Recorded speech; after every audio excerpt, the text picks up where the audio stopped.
किती दिवस झाले फुटले? 8 दिवस झाले.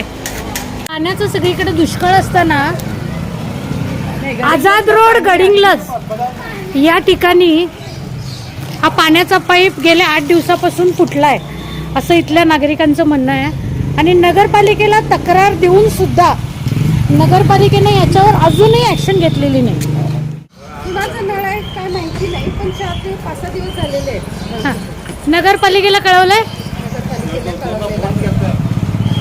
हा, नगरपालिकेला हा नोटीस पण दिले, अर्ज दिलाय, तरी पण अजून आलेले नाहीत. असं पूर्ण पाठच्या पाठ